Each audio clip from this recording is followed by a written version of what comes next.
Hi everyone, this is Salman Zubair and আজকে আমি আবার ফেরত আসলাম আরেকটা পারফিউম রিভিউ নিয়ে। অ্যান্ড আজকে আমি যেই পারফিউমটা নিয়ে কথা বলবো সেটা হচ্ছে পোলো 67।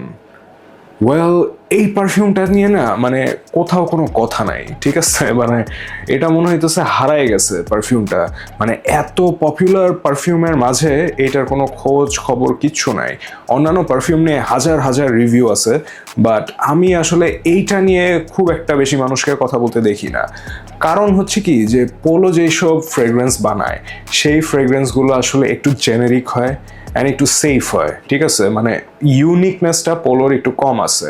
বাট আমি দেখতাম কি এককালে, মানে ধরেন আমার নানা দাদার কালে বা বাবার কালে, তারা ইউজুয়ালি পোলো গ্রিন, তারপর হচ্ছে পোলো ব্লু, এইগুলো পারফিউম অনেক বেশি ইউজ করতো। হ্যাঁ, তখন এটার একটা কাল্ট ফলোয়িং ছিল। বাট আস্তে আস্তে এখন জেনারেশন চেঞ্জ হয়েছে বা এখন হচ্ছে মানুষের টেস্ট চেঞ্জ হয়েছে, সো পোলো আসলে ওইটার সাথে কিপ আপ করতে পারে নাই, ঠিক আছে? সো আজকে আমি পোলোর এই ফ্রেগরেন্সটা থেকে আমি কি পাই সেটা আমি বলবো। সো তার আগে আমরা এটা একটু স্প্রে করে নেই।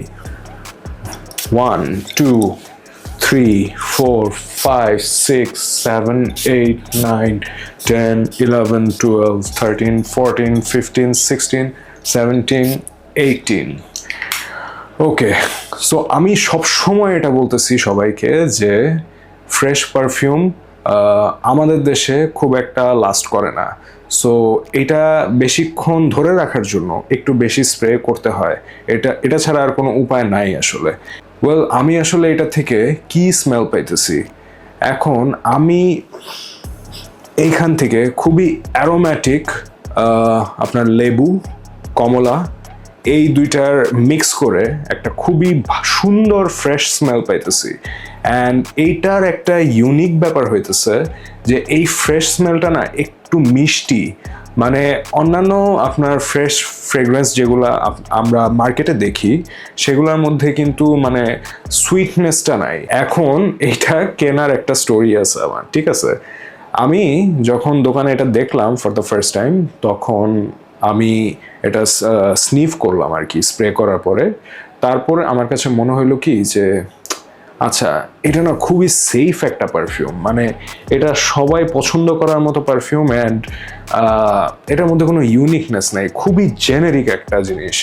বাট এরপরে যখন আমি চলে যাচ্ছিলাম তখন আমি একটু পরে রিয়ালাইজ করলাম যে আচ্ছা, আমি কি বললাম এটা, যে এটা একটা সেফ পারফিউম, এটা সবাই পছন্দ করার মতো পারফিউম, এটার মধ্যে কোনো আলাদা ব্যাপার নেই। আচ্ছা, তারপরে আমার রিয়েলাইজেশন আসলো যে সবার যদি এটা ভালো লাগে তাহলে কেন না, তাই না?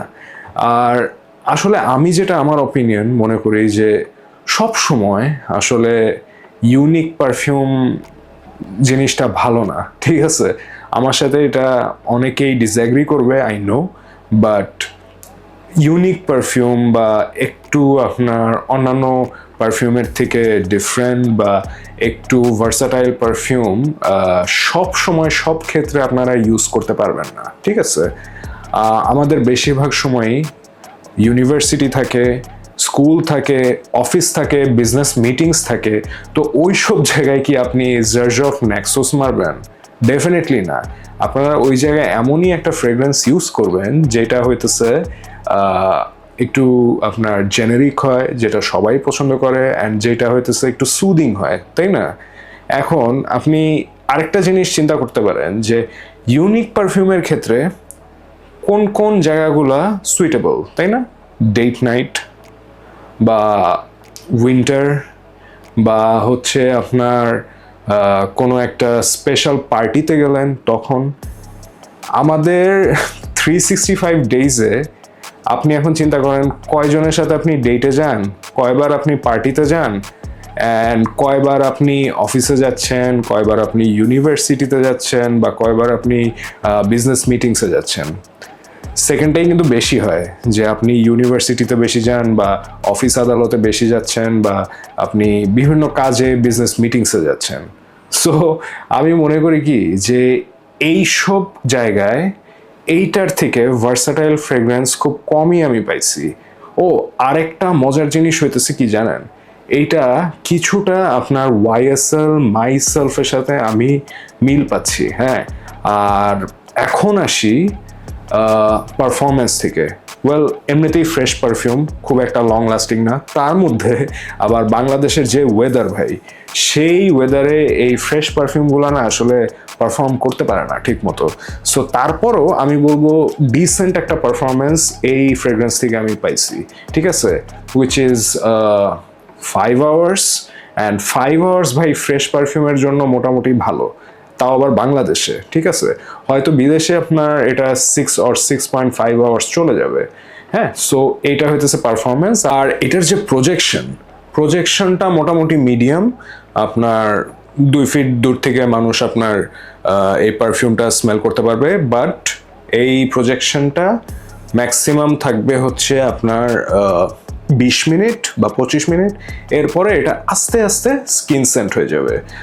এইটা আপনারা যদি বাইরের থেকে আনাতে পারেন তাহলে মনে হয় একটু কম পড়বে, বিকজ বাংলাদেশে আমি এই পারফিউমটা খুব একটা জায়গায় পাই নাই।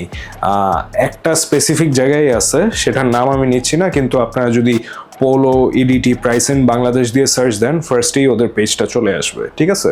সো ওইখানে প্রবাবলি প্রাইসটা হইতেছে 8,700 বা 9,000 টাকার মতো ফর 125 ml।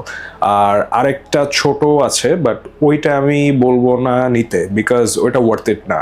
125 ml আপনারা 8,900 বা 9,000 টাকা দিয়ে যদি নেন তাহলে ওইটা ওয়ার্থ ইট। এখন আমি বলি কি যে আপনারা এইসব আন্ডার রেটেড ফ্রেগ্রেন্স যেগুলো আছে সেগুলোকে ধরেন সব না, কিছু কিছু কিন্তু হিডেন জেম আছে, তার মধ্যে আমি মনে করি এইটা একটা। সো আজকের জন্য এই পর্যন্তই। আপনারা আমাকে জানাবেন আমার রিভিউটা কেমন লাগলো, আর যদি ভালো লাগে তাহলে প্লিজ আমাকে ফলো করে আমাকে হেল্প করবেন, যাতে আমি আরও ভালো ভালো রিভিউ দিতে পারি অ্যান্ড আপনাদের সামনে চলে আসতে পারি। Thank you so much.